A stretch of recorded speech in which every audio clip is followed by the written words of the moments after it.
Secrets of the Federal Reserve by Eustace Mullins. Chapter 6, The London Connection. So you see, my dear Coningsby, that the world is governed by very different personages from what is imagined by those who are not behind the scenes. Disraeli, Prime Minister of England during Queen Victoria's reign. In 1775, the colonists of America declared their independence from Great Britain, and subsequently won their freedom by the American Revolution. Although they achieved political freedom, financial independence proved to be a more difficult matter. In 1791, Alexander Hamilton, at the behest of European bankers, formed the First Bank of the United States, a central bank with much the same powers as the Bank of England. The foreign influences behind this bank, more than a century later, were able to get the Federal Reserve Act through Congress, giving them at last the central bank of issue for our economy. Although the Federal Reserve Bank was neither federal, being owned by private stockholders, nor a reserve, because it was intended to create money, instead of to hold it in reserve, it did achieve enormous financial power, so much so that it has gradually superseded the popular elected government of the United States. Through the Federal Reserve System, American independence was stealthily but invincibly absorbed back into the British sphere of influence. Thus the London Connection became the arbiter of policy of the United States. Because of England's loss of her colonial empire after the Second World War, it seemed that her influence as a world political power was waning. Essentially, this was true. The England of 1980 is not the England of 1880. She no longer rules the waves, she is a second-rate, perhaps third-rate, military power, but paradoxically, as her political and military power waned, her financial power grew. In capital city we find, on almost any measure you care to take, London is the world's leading financial center. In the 1960s London dominance increased.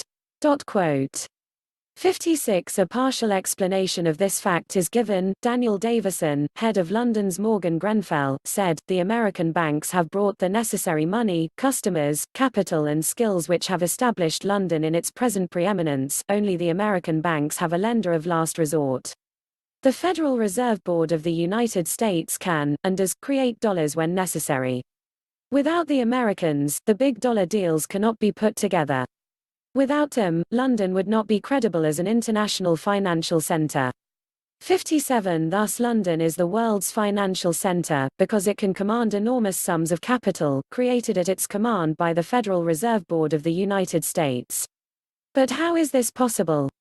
We have already established that the monetary policies of the United States, the interest rates, the volume and value of money, and sales of bonds, are decided, not by the figurehead of the Federal Reserve Board of Governors, but by the Federal Reserve Bank of New York. The pretended decentralization of the Federal Reserve System and its 12, equally autonomous, regional banks, is and has been a deception since the Federal Reserve Act became law in 1913. That United States monetary policy stems solely from the Federal Reserve Bank of New York is yet another fallacy. That the Federal Reserve Bank of New York is itself autonomous and free to set monetary policy for the entire United States without any outside interference is especially untrue. We might believe in this autonomy if we did not know that the majority stock of the Federal Reserve Bank of New York was purchased by three New York City banks: First National Bank, National City Bank, and the National Bank of Commerce. An examination of the principal stockholders in these banks, in 1914, and today, reveals a direct London connection. In 1812, the National City Bank began business as the City Bank, in the same room in which the defunct Bank of the United States, whose charter had expired, had been doing business. It represented many of the same stockholders, who were now functioning under a legitimate American charter. During the early 1800s, the most famous name associated with City Bank was Moses Taylor (1806 to 1882). Taylor's father had been a confidential agent employed in buying property for the Astor interests while concealing the fact that Astor was the purchaser. Through this tactic, Astor succeeded in buying many farms, and also a great deal of potentially valuable real estate in Manhattan. Although Astor's capital was reputed to come from his fur trading, a number of sources indicate that he also represented foreign interests. LaRouche 58 states that Astor, in exchange for providing intelligence to the British during the years before and after the Revolutionary War, and for inciting Indians to attack and kill American settlers along the frontier, received a handsome reward. He was not paid cash, but was given a percentage of the British opium trade with China. It was the income from this lucrative concession which provided the basis for the Astor fortune. With his father's connection with the Astors, young Moses Taylor had no difficulty in finding a place as apprentice in a banking house at the age of 15. Like so many others in these pages, he found his greatest opportunities when many other Americans were going bankrupt during an abrupt contraction of credit. During the Panic of 1837, when more than half the business firms in New York failed, he doubled his fortune. In 1855, he became president of Citibank. During the Panic of 1857, the Citibank profited by the failure of many of its competitors. Like George Peabody and Junius Morgan, Taylor seemed to have an ample supply of cash for buying up distressed stocks. He purchased nearly all the stock of Delaware-Lackawanna Railroad for $5 a share. 7 years later, it was selling for $240 a share. Moses Taylor was now worth $50 million. In August 1861, Taylor was named chairman of the Loan Committee to finance the Union government in the Civil War. The committee shocked Lincoln by offering the government $5 million at 12% to finance the war. Lincoln refused and financed the war by issuing the famous greenbacks through the U.S. Treasury, which were backed by gold. Taylor continued to increase his fortune throughout the war, and in his later years, the youthful James Stillman became his protege.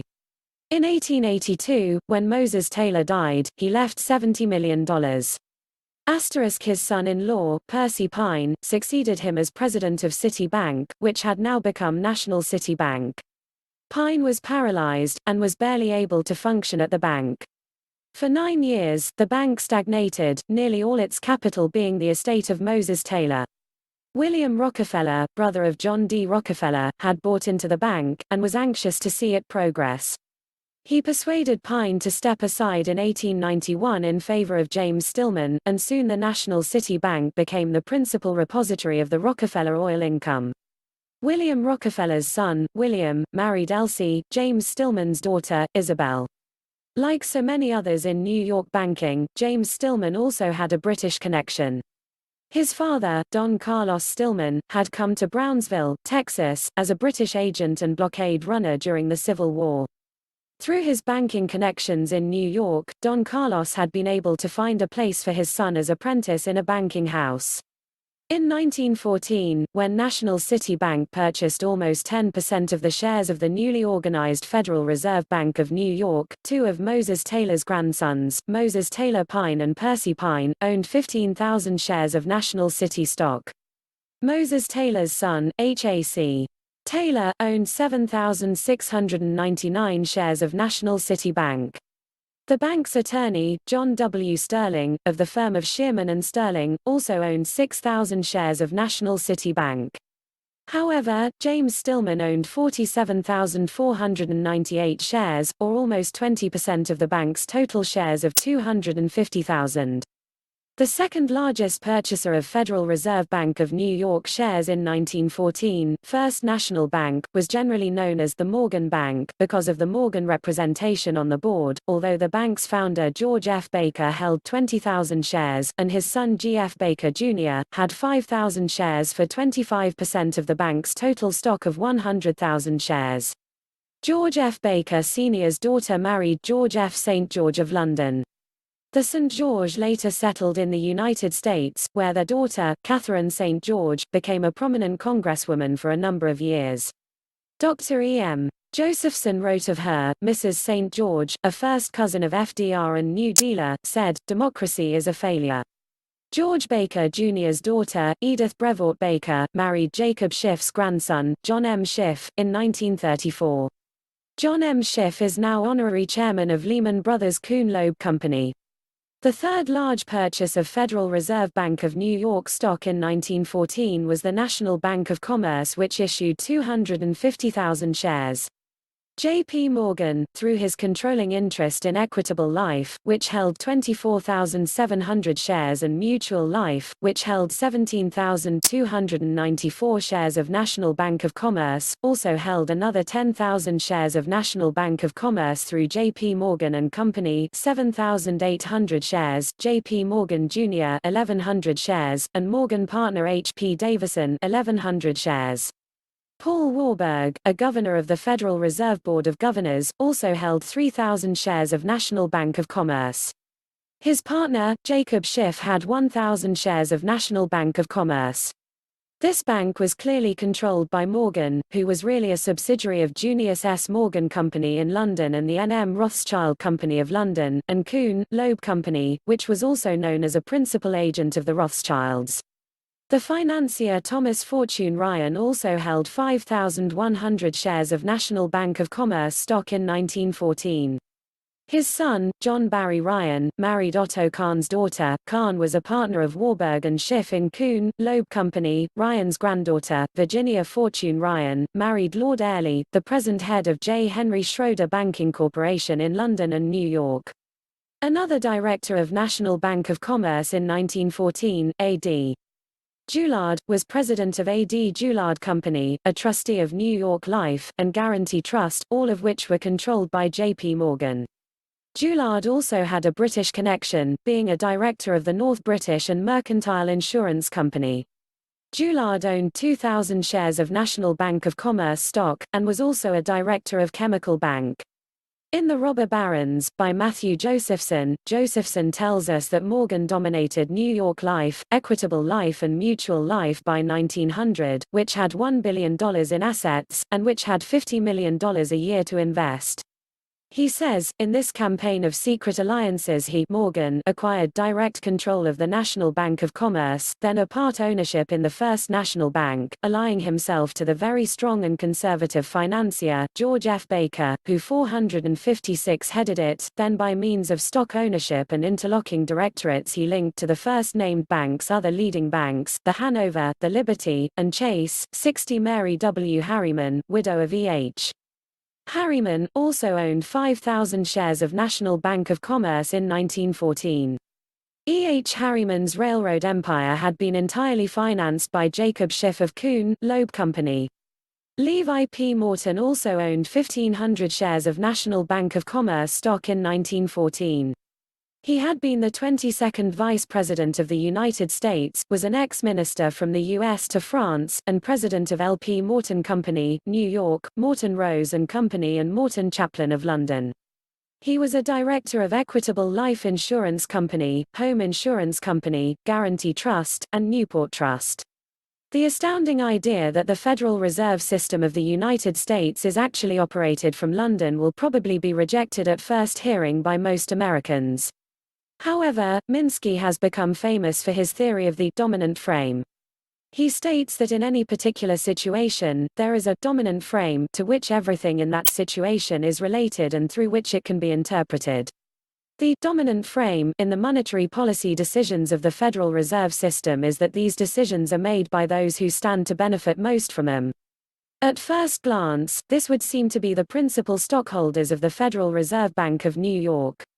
However, we have seen that these stockholders all have a London connection. The London connection becomes more obvious as the dominant power when we find in the capital city 61 that only 17 firms are allowed to operate as merchant bankers in the City of London, England's financial district. All of them must be approved by the Bank of England. In fact, most of the governors of the Bank of England come from the partners of these 17 firms. Clark ranks the 17 in order of their capitalization. Number 2 is the Schroeder Bank. Number 6 is Morgan Grenfell, the London branch of the House of Morgan and actually its dominant branch. Lazard Brothers is number 8. N. M. Rothschild is number 9. Brown Shipley Company, the London branch of Brown Brothers Harriman, is number 14. These 5 merchant banking firms of London actually control the New York banks which own the controlling interest in the Federal Reserve Bank of New York. The control over Federal Reserve System decisions is also founded in another unique situation. Each day, representatives of 4 other London banking firms meet in the offices of N.M. Rothschild Company in London to fix the price of gold for that day. The other 4 bankers are from Samuel Montagu Company, which ranks number 5 on the list of 17 London merchant banking firms, Sharps Pixley, Johnson Matheson, and Mercator and Goldsmith. Despite the huge tide of paper pyramided currency and notes which are now flooding the world, at some point, every credit extension must return to be based, in however minuscule a fashion, on some deposit of gold in some bank somewhere in the world. Because of this factor, the London merchant bankers, with their power to set the price of gold each day, become the final arbiters of the volume of money and the price of money in those countries which must bow to their power. Not the least of these is the United States. No official of the Federal Reserve Bank of New York, or of the Federal Reserve Board of Governors, can command the power over the money of the world which is held by these London merchant bankers. Great Britain, while waning in political and military power, today exercises the greatest financial power. It is for this reason that London is the present financial centre of the world.